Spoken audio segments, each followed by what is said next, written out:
Hello everybody, I am currently in Hawthorne, Nevada, pulled off to the side of the road to see this cemetery that jumped out at me, middle of nowhere. And it's pretty cool. It's a pretty cool cemetery. It's wide open space, as you can see. Some of these monuments are to people who passed away in the late 1800s, early 1900s. A lot of cool artwork. We're going to showcase a few of the stones now, including tell you why this is one of the most depressing cemeteries I've ever seen in my life.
So the first one I want to show you guys is an example of a wooden marker. Generally, the wooden markers, they deteriorate, they fall apart, they are lost to the time because it's wood. They're out in the elements. They're not going to last as long as a marble or a stone marker. This one is a really old marker, but it's really aged well for considering. It's one of maybe the 4 wooden ones that I've seen here.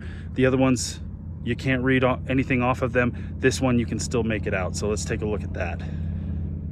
As you can see, the letters, the numbers are still raised just a little bit, so you can still make it out.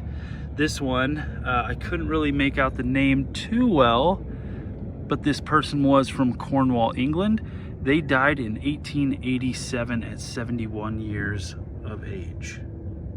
As you can see, it is split right down the middle. You can see right through it. And really the only thing keeping it held together is this metal bracket that goes all the way around it, holding it in place. I think that may be its saving grace.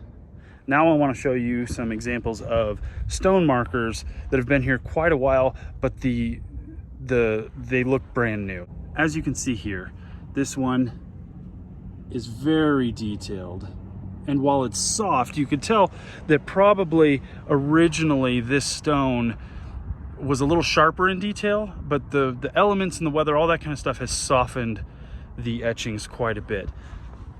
This one held out a little bit better, not as soft. This person died in 1884. It's been here a while, obviously,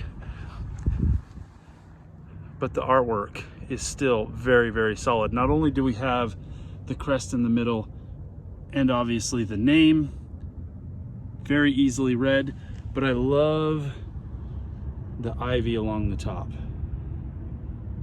I always love checking out the ironwork that we find in a lot of cemeteries.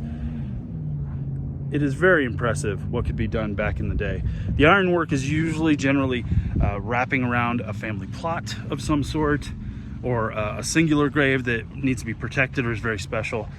I'm going to show you one where obviously it's an older grave, but the ironwork is just very, very cool looking, and it's been there so long, so it's aged very well. It just looks cool. I want to show you guys that. So take a look at the ironwork that is currently around Charles F. Nolan's final resting place. I'm going to give you a look at this.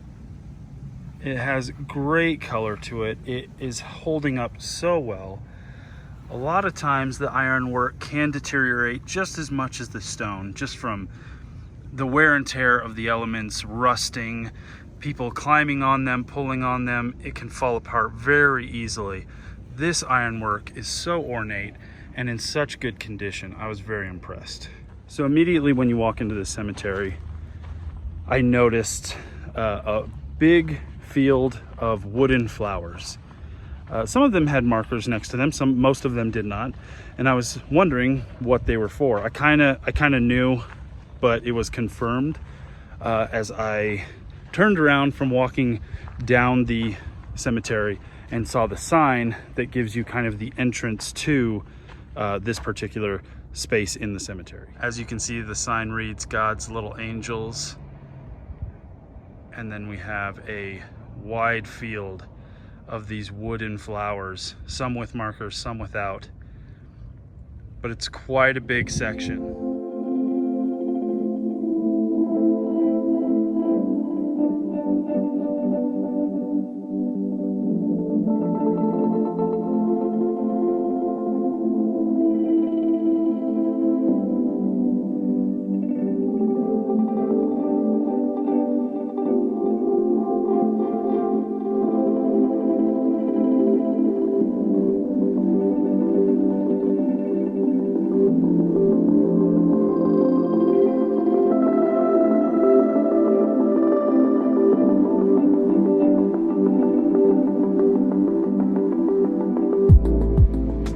So I've been in cemeteries before where they have sections where all the infants, all the children are buried.